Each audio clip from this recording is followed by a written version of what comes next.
of a shot of winning. We can beat anybody in the world, and I think we're going to win next Sunday.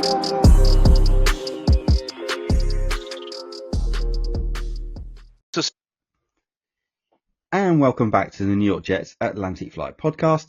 Today we are going to revisit the wide receiver position and have a deeper dive into some of the prospects that could be intriguing for the Jets to be picking up. And to help us sort through what isn't a very strong draft class is Timmy and Ryan again. Guys, what kind of wide receiver are we going to need for the Jets? Because Garrett Wilson, he's not a burner, and arguably, we've had this before, he's not really a number one. If he is a number one, he's a mid-table number one. So if there is a chance to draft a bona fide wide receiver one, should that be on the board as well?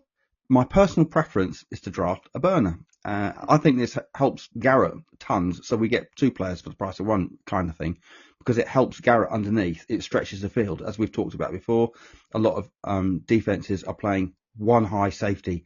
If you have a burner on the field, you have to play two high. So it kind of opens things up. And if we're going to draft a tight end as well, the opportunities, and of course we've got a running quarterback as well, that will get real estate to run in as well. So it's win-win. So that's why I'd like a burner.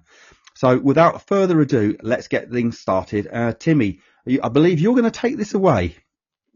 Yeah, so I suppose to answer your first question, Gus, I think because we arguably need two wide receivers, we're all hopeful that Malachi Corley is going to make the leap this year and works the slot for us, but we've not seen enough to really believe that. So I think that we're kind of hopeful that we take a tackle or maybe defensive player in the first round, which pushes us to take a WR2 in the second or third round. And that's kind of what our thought process was behind today, looking through the second round prospects and third round prospects, because that's more likely where a wide receiver will fall for us.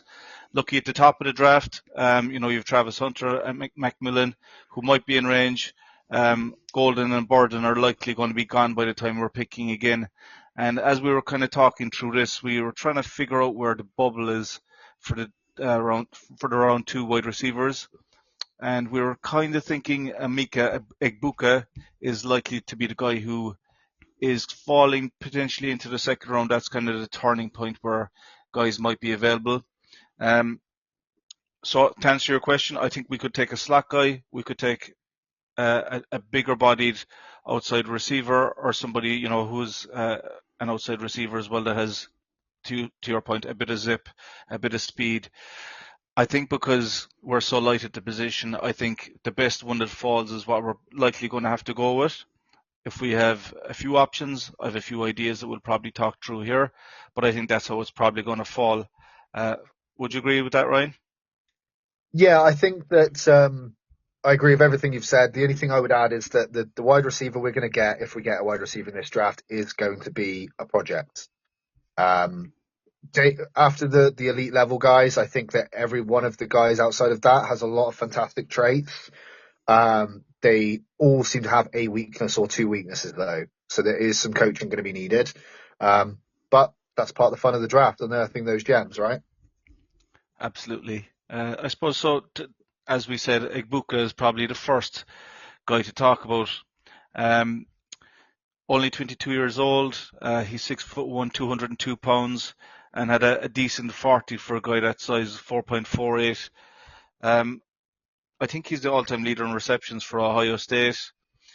Talking about Gus's idea of stretching the field, he's probably not the guy for that. He's a big slot. He's worked in the slot 73% of the time. Potential to play, I suppose, out wide as well, but he hasn't done it so much in his career. Decent run blocker, and I think being a run blocker is going to be an important piece here as we're talking through this potentially, because if you look at what the wide receivers in Detroit were asked to do, where Aaron Glenn is coming from, they were asked to block as well. I think he's a yard after catch guy. If we do draft Egbuka, I think it means that there's going to be very limited touches for Malachi Corley, and it means that they probably haven't liked what they've seen from him in the early camp, would be what I'd say, because he's a straight-in replacement. There's a danger he might go a bit earlier than this. I could see him maybe going to a team like the Rams, who are looking for a Cooper Kupp replacement in the slot and can manufacture touches for him. When I look at certain wide receivers today, I look at them, to your point, because they need a bit of work with trepidation, because with the last couple of regimes, we haven't had coaches who have been able to get the best out of players. I think even Garrett Wilson hasn't hit the ceiling that he can hit, because I think he arrived and just was expected to do everything without getting much counsel or much help. So that's kind of where I am. I think that of everybody we're going to talk about today, he's the one that is the least amount. He's not a project as much as the other guys. I'd put it that way. What's your kind of thought on that? Yeah, I'm inclined to agree on all the points you made there. He does have, for a slot receiver, he does have great straight line speed as well, but I don't think he's necessarily going to be fast enough to stretch the safeties if he is having to play as a burner. I don't think he's quite got that much pace to him. I found it really strange, actually, seeing Agbuka commit to another year last year, and I spoke to a friend of mine about it who's a Broncos fan, and we both kind of felt, is it the right decision? Is he staying because he feels he can improve his draft stock? Is he staying because he feels he can go and win a natty? What's his motivation behind that? And I feel like, although he had a good season, a 1,000-yard season again, which replicated his 2022 form, still not quite the numbers there, but 10 TDs again. I think that despite that, I don't feel like he's improved his draft stock. I think that the last year's class was stronger, admittedly, but I don't feel that he's in a better position to get drafted higher as a result of staying. So whilst I think that of this day two onwards kind of thought process we're looking at, that he is probably one of the more polished, I actually think that his ceiling is probably lower than some of these guys. I think his floor is going to be much higher than some, but ceiling wise, I think that we're not far off seeing probably the best of what we've seen of him. I think that's Which a great. I know that's way out of left field here, and I know I'm probably in the minority with that, but I think there's better ceiling prospects than him in it. Yeah, I'd agree with you on that. I think that it's just with him that he's a safe pick, and we need that at the moment. You can put him in the slot. He's going to be good in the short game for Fields if Fields is under pressure, which we hope he won't be. But if he needs to check down, I think Ibuka is going to be in range. Speed obviously means that he's not going to be as much of a deep field threat, which I think Fields likes as well. It's a difficult one with Fields. It's hard to know what he's going to like. He does use tight ends a lot. Like, if you think that he was lucky at this list, who do you think he'd be picking? Like, do you think he'd be looking for a big body guy, a burner, or do you think he'd be looking for a slot wide receiver to give him a bit of comfort? I don't want to jump onto other guys or anything yet, but there's a couple of guys here. I think he's going to want a guy that is going to compete for the ball. I think he's going to want a guy that will win the 50-50s, because as much as we're banking on the improvement of Justin Fields, if Justin Fields is at the same level as he was last year, you need a guy that can go and win the ball when the ball isn't put on your palm. And I feel there's guys that can do that in this class, and I will touch on them as we go through. Sounds good. Sounds good. But I think you're right. I think that if at 42 Agbuka's there, you really have to give strong consideration to him. But I don't see him falling that far. I think you're right that a Rams type team, maybe even the Texans, to be honest, like, you don't know what's going to happen with Tank Dell when he comes back from that injury. So I think that there are teams that will probably look at him before us, and then will probably take him. I think the reality is he probably goes latest 35, 36. He's projected to be a first to a mid-round second, but when you look at his percentiles, nothing really jumps off the page at you, does it?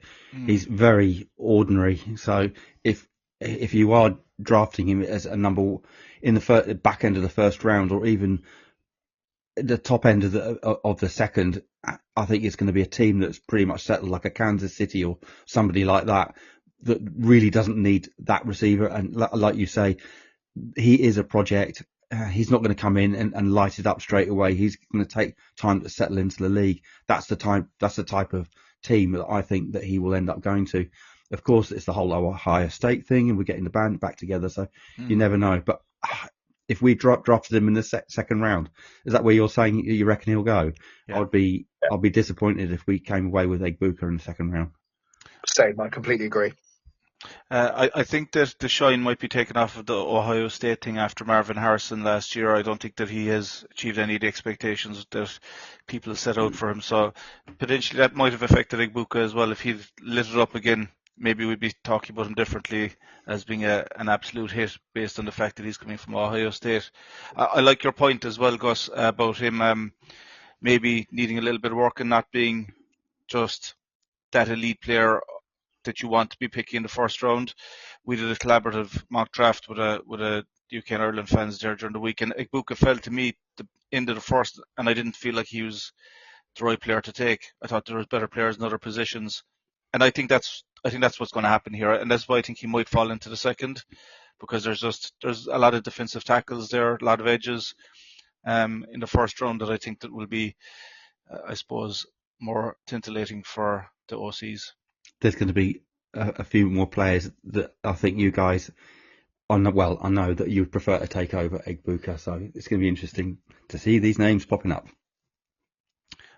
Will I pop on to the next potential one, or do you want to go next, Ryan?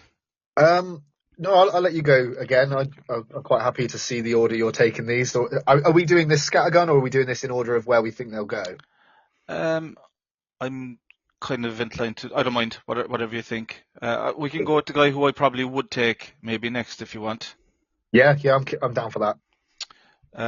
I'm a big fan of taking Jaden Higgins in the second round, just because I just think that he would be a real good Robin to Garrett Wilson's Batman. He's big. Talking about a guy who can get high point the ball well at 6'4", 214 pounds. Was way faster than I expected at 4.47. I think he was in his 40. He's big, he's athletic, and he has had production in college. He has good hands as well. Like I said, I really liked seeing how he high pointed the ball as well. I just think he's a really good fit for what we need. If I was trying to, go into a lab and say what we needed size wise, he'd be what I would be looking for. He can do a little bit of everything. He can play on the outside, which I think that he will do a lot for us. But he played in the slot 29% of the time as well. And I think that if you rotate him in and out and do the same, maybe even with Garrett Wilson, I think is causing a headache for defensive coordinators. Also, what reminded me a little bit of Garrett Wilson in that he's good at adjusting to the ball in the air and plucking the ball out of the air as well, which I liked because, if he's not getting a perfect ball, then that's great. Elite span as well, which you should expect from a guy that's 6'4", 88th percentile for span, 80-inch span. So I just think that he gives you a good safety net in that you can get the ball within range of him and he's going to pluck it out the air, I think. Yeah, I think one of the things I really liked about Jaden Higgins was actually seeing his journey. So he started out as Eastern Kentucky University, did 2 years there, and performed admirably. There's he had good stats at that standard. In his first season, 29 receptions, 394 yards. Second season, 58 receptions, 757 yards, averaging 13.6 and 13.1 yards a catch. But then he took the step up from EKU to Iowa State Cyclones. Now then he took those 53 receptions rather than 58, and he put up 983 yards. So he took that leap in standard, and he improved. And then his final season, he took the lion's share of receptions, 87 receptions, 1,183 yards, 9 touchdowns, averaging 13.6 yards a catch again. And a long last season, his longest reception was only 39 yards. So for me, I think that those kind of numbers speak for himself. He's used to taking those challenges, taking that step up. He was a 2-star recruit when he came out of high school. This guy is getting better still. Mm-hmm. He's the kind of guy, if we take him at 42, I would say at 42, of the guys on the list, there's probably 3 guys that I would be like, hell yeah, let's do it. And he's one of them. If he was at 42, I would, and obviously depending on who we took at number 7 as well, I'll be over the moon with taking him. He's got the one thing I really like, and it's something that we haven't had, and I think he's very similar into terms of the way he plays the game. He's got a massive football IQ, so he's going to be a plug and play kind of wide receiver. He's going to come straight in. There's not going to be any bedding in. He will be a rookie like Garrett came in on his rookie year, and he'll slot straight in. He can line up all over the field as well. I like him. I would be over the moon if we got him. He's his percentiles, I keep talking about percentiles, he's very, very high in a lot of percentiles. He's got a good height, his weight's good, his wingspan's brilliant, broad jump's good, and his vertical's excellent as well. So he's like an all-round package that you'd want. It wouldn't surprise me if he actually crept into the bottom of the first round, to be honest. But if we got him at 42, I would be over the moon, because he's exactly the Batman to the Robin for Garrett. Yeah, I think I mean I told a lie. There's actually 4 guys that I'd be happy with at 42, but I completely agree with what you're saying, Gus. I think he offers a lot, and he really could. He's one of those wide receivers that I could see breaking that first round, like you say. On paper, he's got so much to offer. 6'4" as well. Like he's going to be going up and catching those balls, challenging for those balls. I don't really want to bring in anybody sub 6 foot, if I'm honest. I'm with you. I've had enough of small receivers. Just to note as well, and I know, Ryan, you love this stat, drop rate at 2.25%. And after having a Lazard year, I think that we'd all sign up for that. He had the opposing, didn't he? He had the 2.5% catch rate, Lazard, didn't he? Ironically, he's been sorry, just to go off on a tangent here, but ironically, the Jets have asked Lazard to drop his wages. Well, he dropped everything else. I'll leave that on there. I'll get my coat. Very good. I think it's going to get a bit shaky after this in how we rank these guys. I think for most people, the next man up here is Trey Harris. And I think he's the only other guy who's definitely not into day 3. For me, Harris is kind of a funny one. He's the type of wide receiver that I like. You know, I like the size. He's 6'3". He's fast, 4.54 as well in the 40. 205 pounds, decent as well. So on paper, when I look at him, looks like the type of wide receiver that I like as an outside X receiver. But just when I look at him on tape, he's just a bit boom or bust for me. He's got a very limited route tree. I think he only runs 3 or 4 different routes. He loves a hinge route, so like when he loves to come back to the ball. I'd be a bit concerned about that as well in the league. Almost, if you look at his highlight reel, it's almost always the same thing. And then he kind of turns after he gets the ball and bursts past the DB with speed. I'd just be a little bit worried that might not translate to the NFL, where you have really fast linebackers or safeties who probably can be coming in at the back end behind them in case he does beat the wide receiver. I don't know if it'll translate. Has excellent long speed. He looks like he gets faster as he's running with the ball. Has decent hands. It's just hard to know with him if he can be bona fide. And I think that he is, of the ones we've talked about so far, the biggest project. Decent blocker, obviously, with his size, which is good. Seen him blocking on tape, some linebackers, which is nice to see. He's a former QB as well, which is interesting, and maybe that's why the route tree isn't developed. He, I believe, came out into college, and he was the quarterback for LSU, one of the quarterbacks in the room to start with. So maybe that's what. Maybe he's just learning the position, which would mean that he's a high upside player, seeing what he's achieved so far.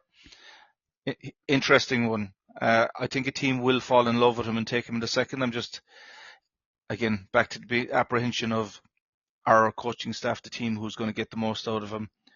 He can be a great player, but he does need a bit of coaching.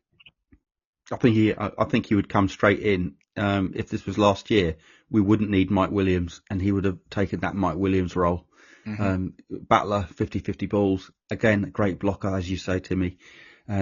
Big red zone threat as well. So I think that when you're getting down into the red zone and you've got someone like Justin Fields, you've got to respect the run in the red zone. You've got to respect the run. But if you've got wide receivers that can battle a defender and get the ball as well, it just adds and makes things so much easier for your running quarterback as well. So I like the way that would plan into a game plan in itself. So guys that just like to get in amongst it. Apparently he likes to get in amongst it. He's a bit of a dog. He doesn't mind getting his hands dirty. So kind of player that I'd like to see, you know, he's not afraid to get stuck in. I'm not sure what he'd be like on special teams, but I have a funny feeling that he might be a good special teamer as well. So, I mean, this is again a guy I like. This is one of my guys I'd be happy to take at 42. Similar thing to Higgins, where he went from a smaller school and jumped up a level and didn't skip a beat. So, Louisiana Tech started his career, and then went on to Ole Miss after 3 years with LT. Went to Ole Miss for 2 years. So 2022, 2023, and 2024, 935, 985, and 1,030 yards. He's consistent. His Interestingly, depending how you fall on Jackson Dart, you might say 143 is the QB rating when targeted for Trey Harris. Is that because Trey Harris is damn good at catching a ball, or is that because Jackson Dart is damn good at throwing a ball? I know which side of the fence I fall on that one. Now I'm a big fan of him. He profiles. I feel like he profiles bigger than what his numbers say. I feel like he plays like a bigger bodied guy than what he looks. And I like that he's bullish. He's confrontational. He will go up and he'll challenge someone in the air and he'll take it. And the other thing that I think is really important at the moment, particularly for some of these wide receiver prospects, is that level of play. And he's played in the SEC, and that is but the SEC and the Big Ten to me are the two that you really need to excel at as a wide receiver to really put yourself in a position to do well at the NFL level. Admittedly, some come from other schools and do very well. I'm not disputing that. But for me, that level of competition really it breeds great quality receivers more often than not. Yeah, and when you say he plays bigger, I think he plays, and I presume this is what you mean. It's not that he looks taller; he's beefier. He plays almost like an AJ Brown type of physicality about him. Just he bullies people, and 205 pounds doesn't really translate to that to me either. He looks like he's playing at 235 or something like that. So totally agree on there are that. times when he looks like it might be because he's against smaller defenders, but there's times he looks like a tight end out there. Totally, and which is a good segue for. And I said a while ago that he was probably the last one in the second round. I forgot a player who actually probably ranked a little bit ahead of him, which is Elik. I'm going to butcher this. Elik Ayomanor, right? I think you got it. That's what I'd have said. Ayomanor. So, and your segue of looks like a tight end out there. Elik Ayomanor looks like a tight end out there. Just call him Elik. Elik, yeah. He maybe it's my Irish accent doesn't suit it, but he is 6'2", 206 pounds, but he looks 6'4" out there. He looks like a tight end to me as well. Was a track and field star, I believe, in high school, and it showed up as well in his 40 speed, 4.4440, which is amazing for a guy that size. Similarly, again to Higgins, he's a huge span, 78.5 inches, which is 75th percentile, and that really shows up when he's playing. He really uses the range of around him and just plucks everything out of the air. Good at tracking the ball through the air, I thought, when I was looking at him. Physical, he doesn't look like a beefy player while he's out there. He does look a little slimmer, but he plays more physical than what he looks. Adjusts well to the ball. Really good at the boundary. He just likes to survive along that boundary, which is a bit different, I think, to, like I said about Trey, in that like Trey likes to come back to the ball. I think Elik will stretch the field for you, which I think is something that Gus looks for. When I started looking at him first, I wasn't sure because I didn't like the look of him out there. I just thought he looked a bit slim.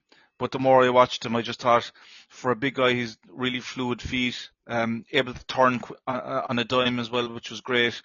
And his routes just seemed to be crisp as well. So I ended up, the first time I watched him, I wasn't so sure. And then I went back and I was like, what did I miss? The first time I thought he looked great.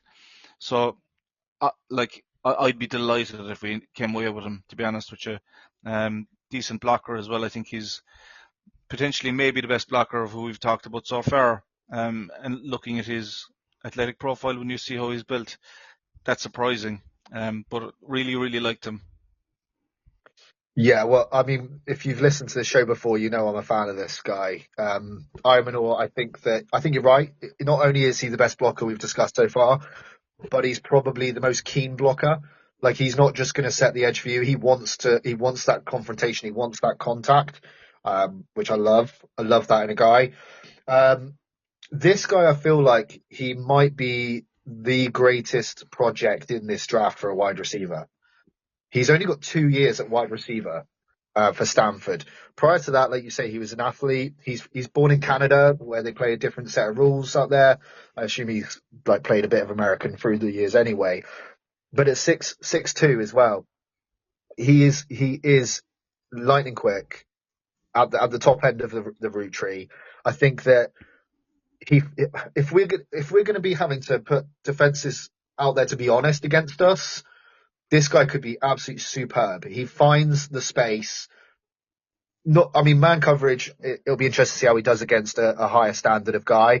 But in zone coverage, he finds the holes, he finds the spaces, and he's got that control that Timmy was saying, to contort, to make his body adjust.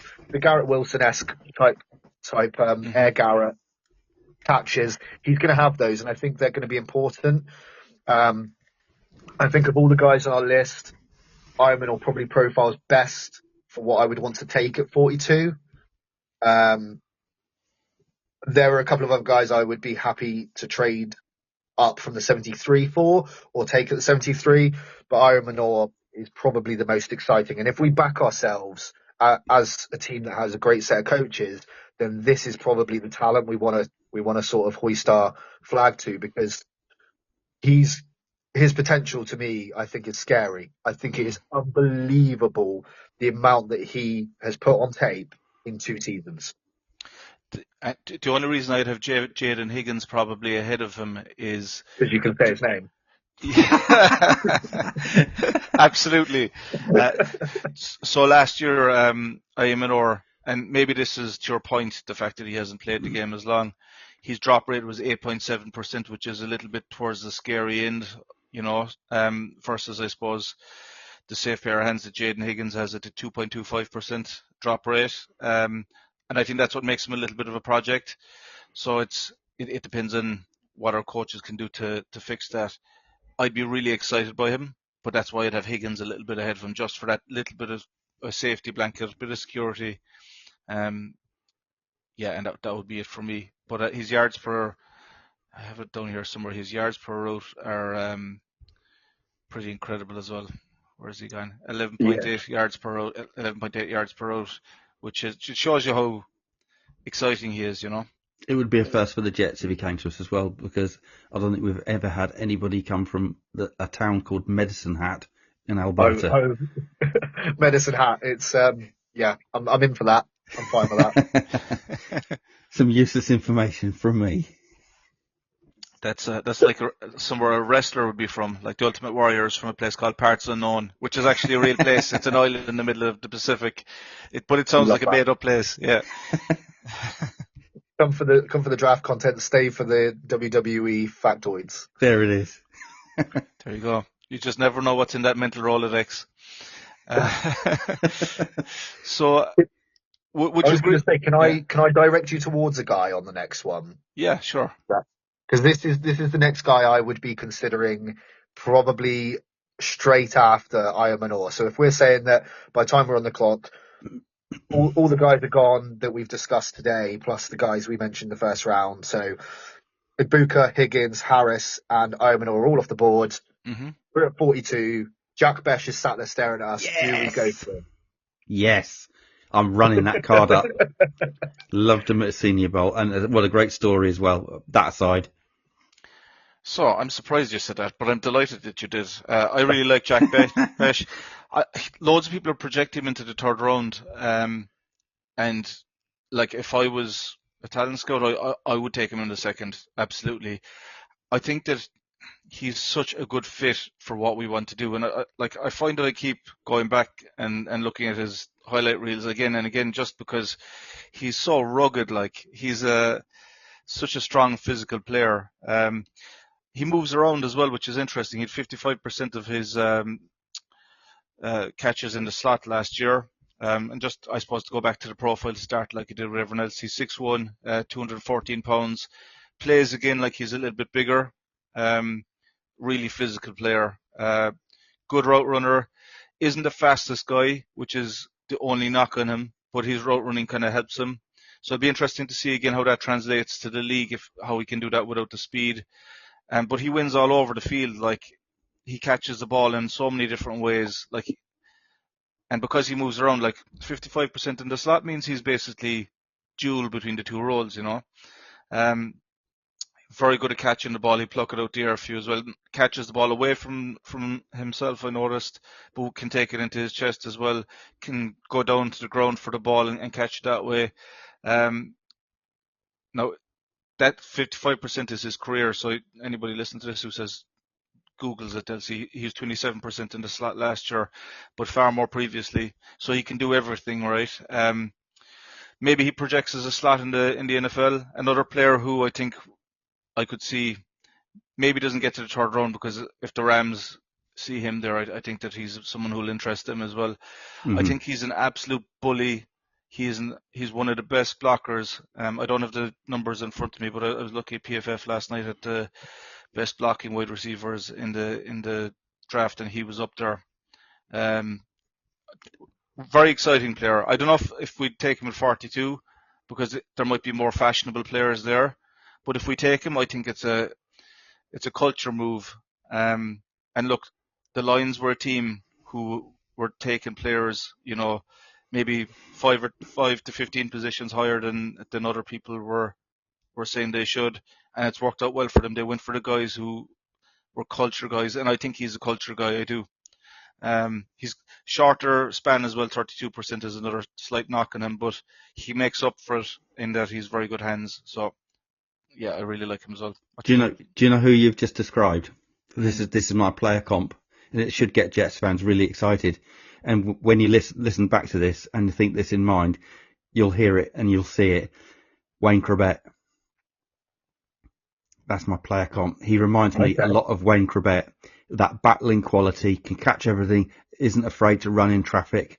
Great character guy. Will give you 110% every time he goes out there. That's Wayne Corbett. That's all I've got to say. Mic drop. I think the only drawback to this is that if we don't take him at 42, I don't think he makes it there to 73. Not a chance. I have his landing spot as Seattle, his ideal landing spot.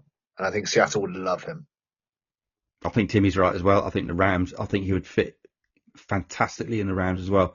Obviously, we'd like him as a Jet, but he's not going to. You're right in what you're saying, guys. This guy is like super talented. A coach is going to fall in love with him. Not maybe because of his talent, but because of who he is as a person and what he brings to the team. He will always give you that 110%. And, you know, you can have a team full of those people.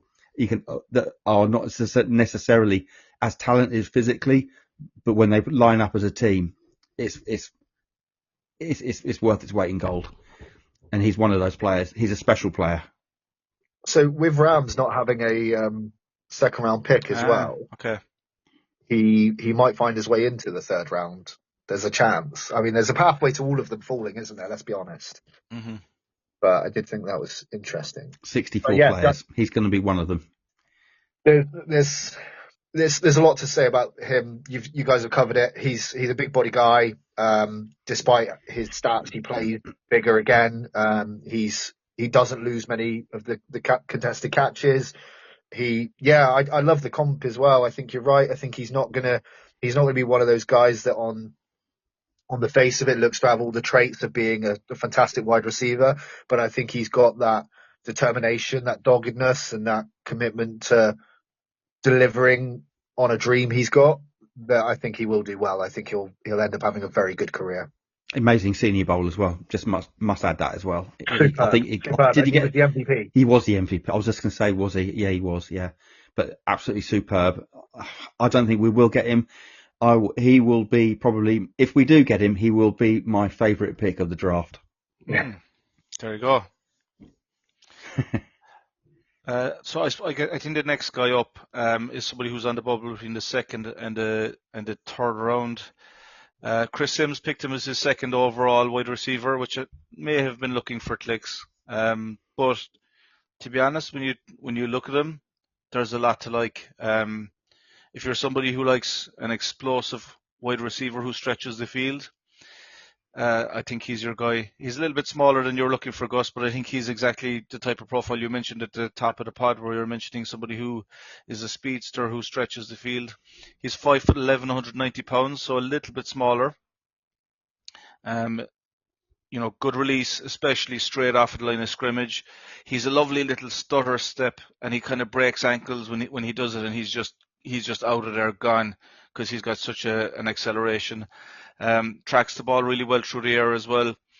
There's some players that are fast, but they look like they're slow on the field. He is absolutely not one of them. He looks like he's absolutely running around the place like Speedy Gonzalez. Who are we talking about? You haven't mentioned his name. Sorry, Kyle Williams. Sorry. I genuinely thought he was going Isaiah Bond at first. What I thought he was going. I think sorry. He's not heavier than Isaiah Bond. I thought the Chris Sims piece was a giveaway. I thought I mentioned his name at the start. Sorry. Just very explosive player, really good footwork as well. Puts defenders off balance and then beats them straight away at pace, and they can never catch up. And he's just wide open the whole time because of that. A very exciting player. I mean, if he's down the third especially, you absolutely bite. Because of his size profile, I don't know if you're going to get a blocker or a do with everything type of guy. But he's exciting. Just the size profile probably comes against him a little bit. Just vertical speed for days. His stock is rising, it has to be said. As we're recording this on the 8th of April, his stock is starting to rise as well. Ryan? Yeah, I'm still not au fait with Carl Williams. I do need to spend some time watching some tape on him and seeing a bit of him. He is seeing a meteoric rise very suddenly. I feel like he was very much being talked as quite far down the tree for a good amount of time, especially the pre-combine.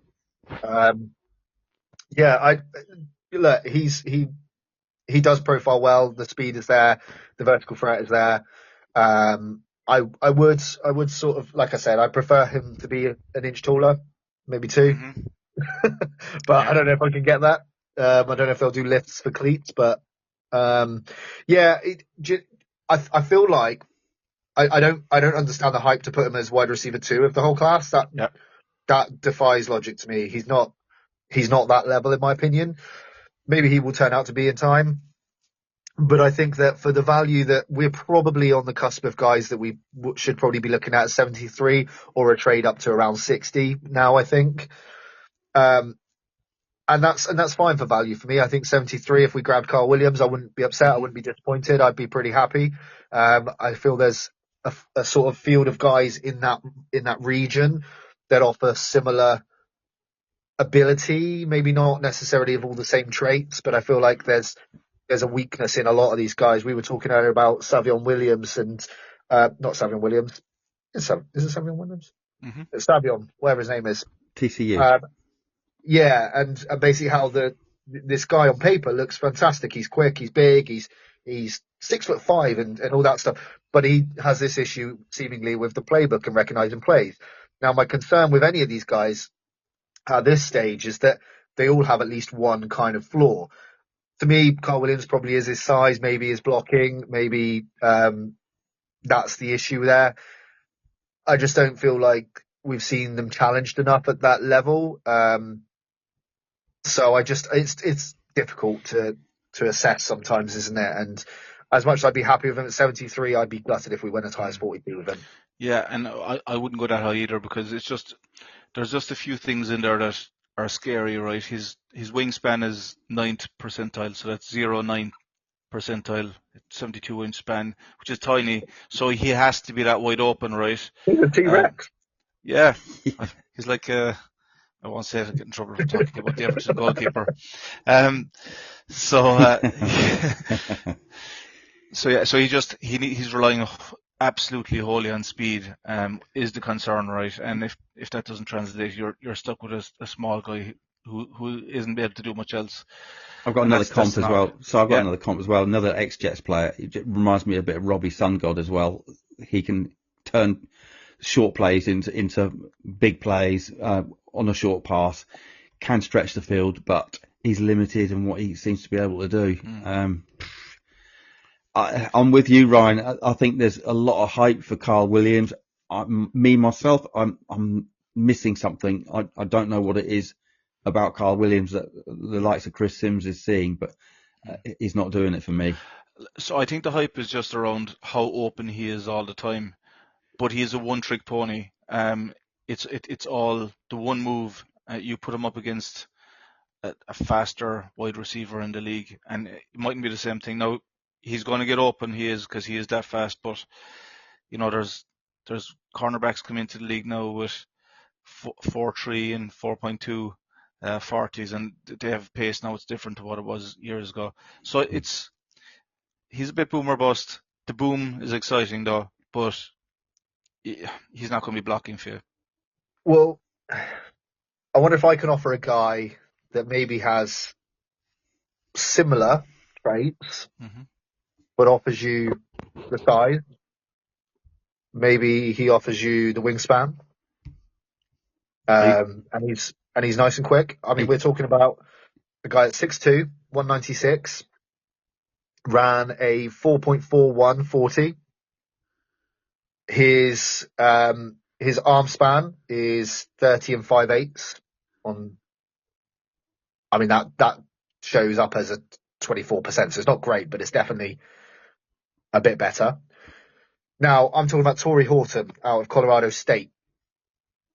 And I'm a real big fan of this guy. I feel like I'm probably one of the few people that seems to be banging the drum for this guy. But again, he's another one of those that came from a smaller school, transferred, and again, didn't really skip a beat. He went from Nevada Wolf Dogs or something like that. I can't remember now. Nevada Wolf Pack. 2021, 52 receptions, 659 yards. Jumped up to CSU, 71 receptions, 1,131 yards. Following year, 96 receptions, 1,136 yards. But then he had a down year. I'm fairly sure in saying that he had a few injury niggles this year, which I think is going to cause him to fall. Now, you know me, when there's an injury anywhere in someone's history, even if they stood on some Lego, as a Jets fan, I'm concerned. But this guy, to me, looks superb. I mean, he's had a decent start to his career in college. He looks quick. He looks tall. He looks strong. He's not afraid of confrontation. He was one of the first guys there when the melee broke out between the two Colorado teams. He loves a bit of the confrontation, and I feel like I want some fight back in this team, and I feel like this guy can offer it. So interestingly, like just to touch on this last bit, and I'll let you guys come in if you want to say much about him, but his knee injury was October 2024, right? He's 6 months removed from that now, is he? No, yeah, 6 months removed from that. But the previous year, two-time All-American. Let's be getting confused with my words now here. So anyway, I like the guy, big ass guy, deep threat. He will burn some DBs, and he will catch contested balls, and he'll be a red zone threat. I haven't watched as much as him as I have of other players, I have to admit. Limited from what I've seen, he looks like somebody whose skill set will translate to the league. He seems to be really good at catching the ball away from his body again. He's a little bit undersized, but I don't think he looks like it while he's out there. Is the other thing I'd say about him. But I haven't watched him as much as you have, so I won't say much more. But you've said a lot about him already. I can't comment. I know very, very little about him, but he looks good in green. That's the most valid point of that whole deal. So, I mean, timing wise, should we do one more guy each? Yeah, let's do that. Right, far away. I'll let you go with your guy first. Oh, who am I going to pick next now here? This is. I'm assuming that Gus is going to chuck his guy in, so we can avoid that guy. Oh, which one? Cagney and Lacey. Right. Okay, so next I'm going to go, and this is kind of where it kind of gets a little bit. There's definitely a fall off in talent here, right? And I am going to talk about Savion Williams. Just from what I saw, and Ryan, we were talking about him in our WhatsApp group earlier, and Ryan gave a really interesting nugget of information. So what I liked about Savion is he just has a bit of versatility to him. You can see him, he's playing in Wildcat sometimes, running the ball, rushing the ball, and looks dynamic there and looks like a running back when he's doing it. Kind of lower, like he's really built with strong legs, 222 pounds, like I said, 6'4", has that kind of look about a running back about him, like I said, and plays out wide quite a lot. Then for usually when you see a player who can take the ball and play running back a little bit, he's operating primarily out the slot, but he plays out wide as well. Some decent yak from him, 5.4 yards after the catch. I liked what I saw with him. Ryan gave the knock on him, which is that supposedly he's not very good at picking up on the playbook, and that's a big knock, and maybe that explains why he's dropping so far down to the third round. But he's a guy again who would be exciting if you could get him with a head coach or with an offensive coordinator, should I say, who is able to utilize him the right way and move him around. I'm not sure he's exactly what we're looking for. He's a bit gadget. He's a bit of a gadget player. Maybe that's Malachi Corley already, so maybe he's not what we want. I think he's fun. Yeah, I think you're completely right. I think on paper and not on the tape, he looks incredible. He looks tremendous. He's 6'5" and he travels. The concern, we had Denzel Mims, who couldn't learn the playbook, couldn't get going, and now he's in the UFL. And it just goes to show how important that ability to learn the playbook, that intelligence for football really is. And I think we've seen guys that can't seem to get a grasp of that have struggled in the league, that have had all the talent going and just not been able to do it. And I think Savion Williams could, if he's coachable, if he's teachable, he could have a great career in the NFL.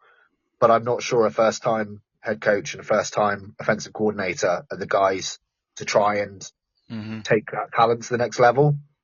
But that depends how. Ultimately, we've got to sit down with him, have a chat with him, and see where his intelligence lies in terms of the playbook. And if the coaching team draft him because they believe they can turn him into a sort of game changer, I trust him. Yeah, I think there's going to be more talented players there. Like you're going to be able to pick up probably a more impactful, potentially a starting tight end at that point as well if we haven't taken one already.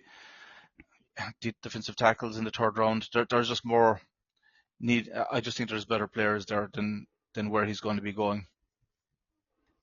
Yeah, so I'm actually quite glad that you chose Savion Williams to mention, because I had two guys. I was a 50-50 on which guy I was going to mention next. Before I jump into that, Gus, did you want to bring anything in on Savion Williams? No. Again, it's getting to the back end of the wide receiver class. I've only, like I said earlier on when we started doing these podcasts about the draft, I've only come into this very, very late. I'm playing catch up along the way, so I haven't done that much homework into the back end of the draft, although there are a few players that I have started looking at. So I'll give you one more after you finished, and that will be me. There is one player I'll just give an honourable mention to, Jalen Lane. I'm not going to go into it, but Jalen Lane from Virginia Tech I think will be a good player back end of the draft. Bit developmental, but I think what he brings in speed, again, is what I'm after for the Jets to pick up, is as someone like a burner. But as I say, that's Jalen Lane, but there is another player that I'd like to talk about after you guys have finished this. Yeah, I think Jalen Lane looks rapid. I don't know a huge amount about him, but I had two guys. I had Ty Felton as one of my guys to talk about, but I'm actually going to touch on a guy that probably lands somewhere between Jalen Lane and Savion Williams in terms of size and speed. And he absolutely is a developmental prospect. Now, that's Dante Thornton Jr. Now, Gus, you brought him up so long ago that it feels like a distant memory. So you had the eye on this guy a long time before I've picked up on him. But that guy is rapid. He had a 4.3 40. So he's only 22 as well. So he is 6'5". He's 205 pounds. So he's a tall lad. So to clear 4.3 is quick. He is going to extend that field. He's going to be tall enough to jump up and make those contested catches, possibly outleap a few of the sort of smaller DBs out there as well. If you get him in a mismatch, he's going to be reeling that ball in all day long. Now, he's another one of those guys. Again, I just like seeing it sounds weird because there's certain positions I like seeing them have a bit of a school history. So he went from Oregon where he didn't really get going, went to Tennessee, and his yardage is kind of lackluster in a sense, but the receptions are very low. So I think that that's probably indicative of the way those guys played and that he wasn't necessarily the wide receiver one at any point. It probably also harps a bit about who the quarterbacks were to some extent. But I think that he is a project. He is without a doubt a project. But if you can get him into your team for less than a third round pick, then you've got a real shot at turning into something really quite incredible. Yeah. But the question comes, how much does he want it and how much can he learn? Because he is rough around the edges. Yeah, he's a perimeter player as well.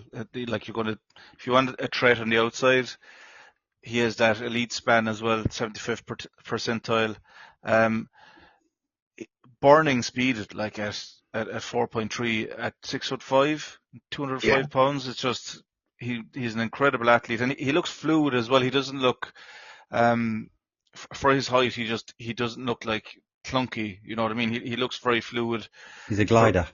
Glider, well said, yeah, much better than I could have said it, Gus. But the route tree is the problem with him, right? So he's just underdeveloped, I think, when it comes to studying the game, is probably what it is. Now, that could be down to being in Tennessee as well. We know they run a very strange offense, and it's been a knock on a lot of players that have been coming out of Tennessee over the last few years, that they don't run a pro-style offense, and maybe that's the reason for it. But he's a very interesting player. It's just somebody who you instantly like when you throw on the tape of him and just have a quick look at him. But yeah, I'm not sure. A lot to like.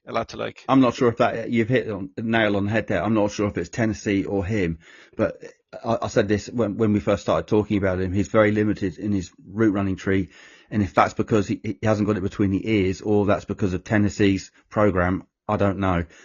But if it is between the ears, you're going to have a very short NFL career, because you can't keep lining up and running the same play, because you'll just get found out by game 2. So you would just won't. So he would be a developmental player, but I absolutely love him. Glad you brought him up. Well, I'm glad you put him on my radar. I've one more. That I think there's probably a few people who might be listening to this going, why has this guy not been mentioned already? And maybe we should have mentioned him earlier. But he probably just doesn't fit the profile of what we kind of agreed at the start that we're looking for. He's 5'10", 194 pounds. That's Jalen Noel. Very fast again, 4.39 speed in the 40, vertical slot. Good production in college, really good straight line speed. Played out of the slot 73% of the time.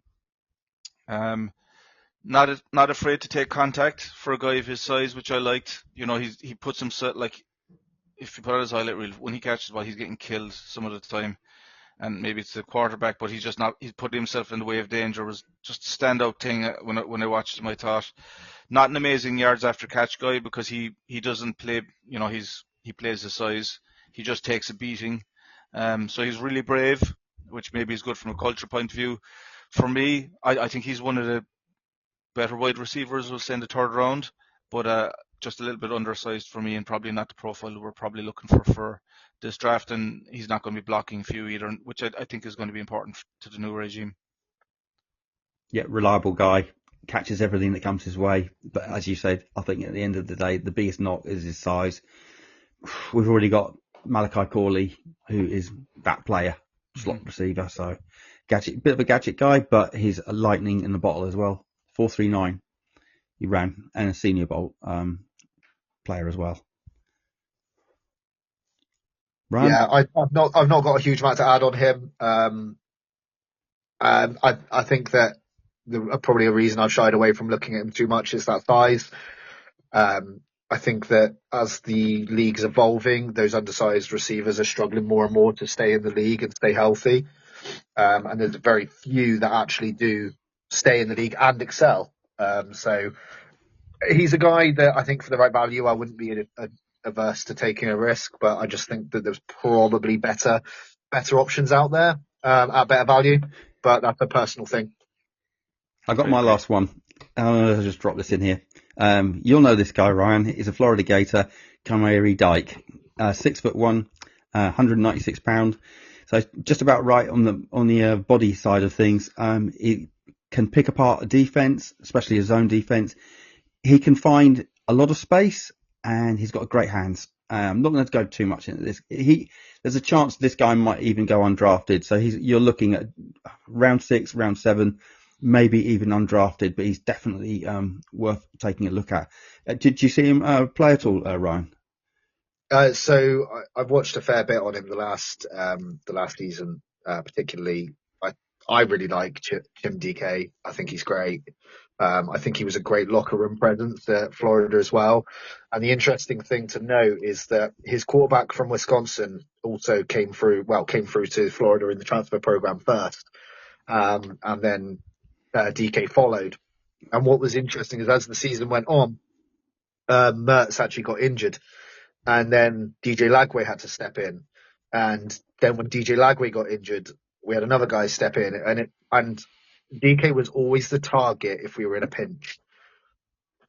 3rd and 15, 3rd and 25, whatever it may have been, he was the target almost every time. A bit like Ricky Pearsall was the year before at Florida.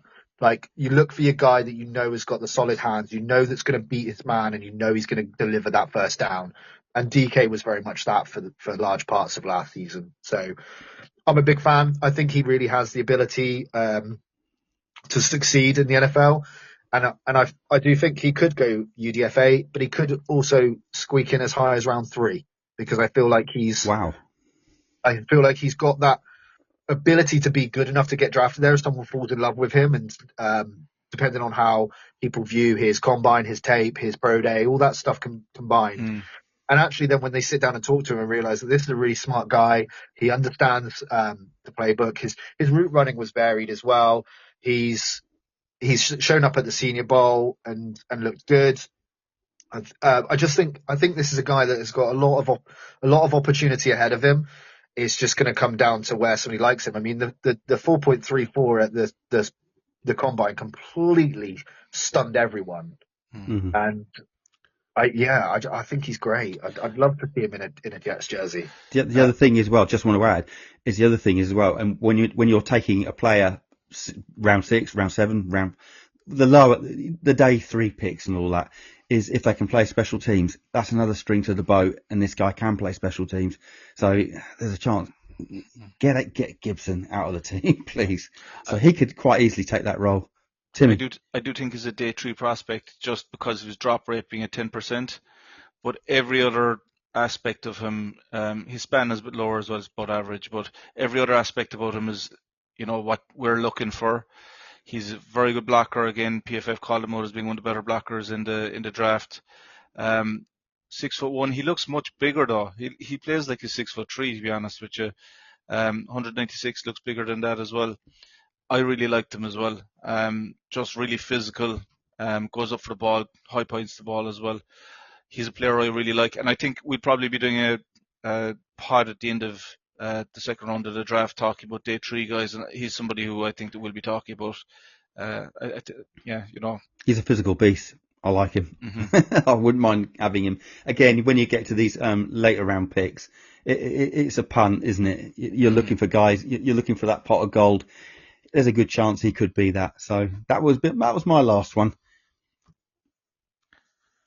And guys, you got any more? Do you want to get through? I'm quite happy with where we're at. We've covered 9, 10 wide receivers. Yeah, not bad. And when you're listening to this, what we've done is we've actually gone through the rounds trying to find wide receivers that would fit in to the Jets system, whatever it is, because we're quite not sure. We're guessing. So we've picked them going through the rounds into the back end of the round, and as you've just heard, even possibly undrafted free agents as well. So, guys, Timmy, you got anything you want to add before we wrap this up? No, I think it's been really good exercise, and I do think like on day 2, I do think that wide receiver is going to be really something that we're going to be looking at, and I think that one of the people we talked about today, I think there's a really, really strong chance that one of them is going to be our wide receiver 2 as we head into next year. So it's an exciting conversation to have. It is, and I think it was 18 days now to the draft. Oh yes, gee whiz, it's getting exciting now, isn't it? Cannot wait. Right, let's wrap this up. Everyone, give us a follow on Twitter at NYJ Atlantic Pod, and you can find all of our handles on there for Twitter. We'll be back again looking at other prospects, hopefully at the weekend, or if not, the weekend after. Y'all know what to say. On 3. 1, 2, 3.